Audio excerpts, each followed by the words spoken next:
गौतम अडानी अब वे भ्रष्टाचार में फंस चुके हैं। उनकी कंपनी पर तमाम भ्रष्टाचार के आरोप लगे हैं। एक रिपोर्ट में ऐसा दावा किया जा रहा है और आपने खबरें अब तक तो कहीं ना कहीं देख ली होंगी, जान ली होंगी, लेकिन आपके मन में एक सवाल होगा। सवाल यही है कि गौतम अडानी लगातार गरीब होते जा रहे हैं। गरीब होने का मतलब यह है कि वे कभी दुनिया के सबसे दूसरे अमीर आदमी हुआ करते थे, सबसे अमीर आदमी थे दुनिया के दूसरे नंबर के, लेकिन अब 7वें नंबर पर आ गए हैं। और एलआईसी भी लगातार अब घाटे में जा रहा है, एलआईसी को भी नुकसान हो रहा है।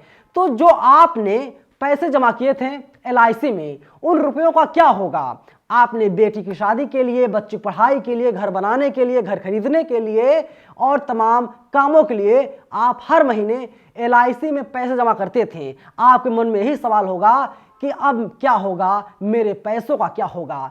पूरी जानकारी आगे आपको मैं बताऊंगा और आपके धन सुरक्षित है या फिर सुरक्षित नहीं है, इसके बारे में भी आपको आगे जानकारी मिल जाएगी। नमस्कार, मेरा नाम है नवीन कुमार नंदन और आप देख रहे हैं इंडिया इंटरनेशनल न्यूज। सोचिए, दुनिया के जो दूसरे सबसे अमीर आदमी हुआ करते थे कुछ दिनों पहले तक, गौतम अडानी अब दुनिया के सबसे अमीर की लिस्ट में शामिल है, लेकिन उनका नंबर जो है वो घट गया है, 7वें नंबर पर आ गए हैं। और वही एलआईसी यानी जिंदगी के साथ भी, जिंदगी के बाद भी जो कंपनी टैगलाइन देती है, अब वो भी घाटे में जा रही है।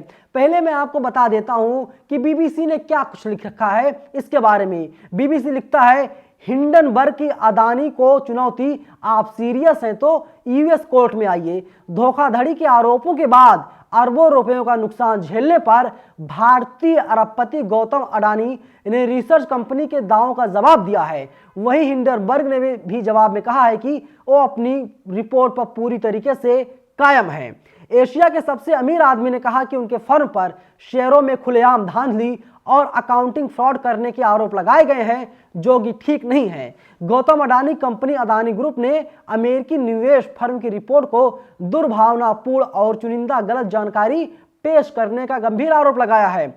बुधवार को रिसर्च सार्वजनिक किए जाने के बाद अडानी ग्रुप को अपने शेयरों की कीमत में करीब 11 अरब डॉलर का नुकसान उठाना पड़ा है।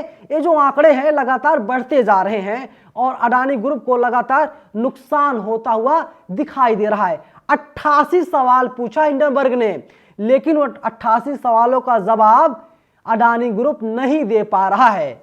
अडानी ग्रुप पूरे मामले में लीपापोती करने का काम लगातार कर रहा है। हालांकि मीडिया स्टेटमेंट भी अब अडानी ग्रुप की तरफ से जारी कर दिया गया है। अब अडानी ग्रुप न्यूयॉर्क की हिंडनबर्ग रिसर्च पर कानूनी कार्रवाई के बारे में विचार कर रहा है। उधर हिंडनबर्ग ने कहा है कि वे अपनी रिपोर्ट पर पूरी तरीके से कायम हैं और कानूनी कार्रवाई का स्वागत करेंगे। आपके जहन में सवाल होगा, ये हिंडनबर्ग क्या है? दरअसल हिंडनबर्ग की स्थापना साल 2017 में हुई थी अमेरिका में और इसके तमाम कंपनियां ऐसी हैं, तकरीबन 36 कंपनियां हैं जिनका रिपोर्ट हिंडनबर्ग अब तक पेश कर चुकी है। लेकिन जब आप फेरिस्त उठाएंगे जो 36 कंपनियां हैं, जब उनका डेटा सामने आया तो पता चला वे लोग भी इसी तरीके से घोटाले किया करते थे।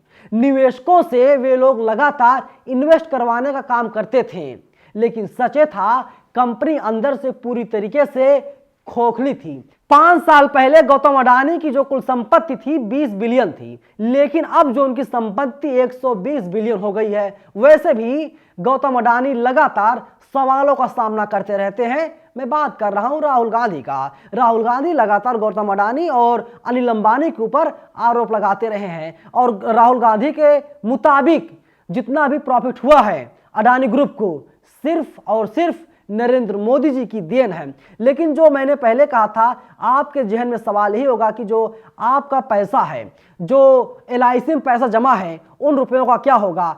जनसत्ता ने खबर छापी है, अडानी शेयर प्राइस में गिरावट का एलआईसी पर भी दिखा असर, जानिए कितना हुआ नुकसान। आगे लिखता है Jansatta, Adani group share price शुक्रवार को अडानी समूह के शेयर्स में बड़ी गिरावट देखी गई है। शेयर्स के दाम में हुई गिरावट की वजह से अडानी ग्रुप को एक दिन में 3,37,000 करोड़ रुपए का नुकसान उठाना पड़ा है। अडानी ग्रुप के शेयर्स में हुई गिरावट की वजह से LIC को भी नुकसान हुआ है। LIC के पास अडानी समूह की 5 कंपनियों में शेयर्स हैं। इन कंपनियों के शेयर के दाम गिरने की वजह से LIC को 16,627 करोड़ रुपए का नुकसान हुआ है। शुक्रवार को अडानी ग्रुप के शेयरों में हुई गिरावट की वजह से LIC की होल्डिंग का मूल्य कम हो गया। मंगलवार को LIC की होल्डिंग 72,193 करोड़ रुपए से कम होकर 55,565 करोड़ हो गई। यह 2 दिनों में 22% की गिरावट है। इतना ही नहीं, शुक्रवार को LIC के शेयर प्राइस पर भी प्रेशर देखा गया। यह एक दिन में 3.5% गिर गया। बात अगर पिछले 2 दिनों करें तो यह गिरावट 5.3% की है। अब आप सोच लीजिए, आपके मन में डर होगा, लेकिन अभी आप घबराइए मत, आप चिंता मत कीजिए, क्योंकि जो LIC है उसके शेयर थे अडानी ग्रुप में। लेकिन अभी आपको घबराने की जरूरत नहीं है। आपके पैसे अभी तक पूरी तरीके से सुरक्षित हैं। सरकार की तरफ से कोई आधिकारिक बयान नहीं आया है, ना ही इस बारे में अडानी ग्रुप की तरफ से कोई बयान आया कि आपके पैसे सुरक्षित हैं या असुरक्षित हैं। अगर जैसे ही कोई जानकारी आएगी, हम आपको जानकारी देने का काम करेंगे कि आपके पैसे सुरक्षित हैं या फिर सुरक्षित नहीं हैं। आपके क्या विचार हैं, आप लोग जरूर बताइएगा। धन्यवाद।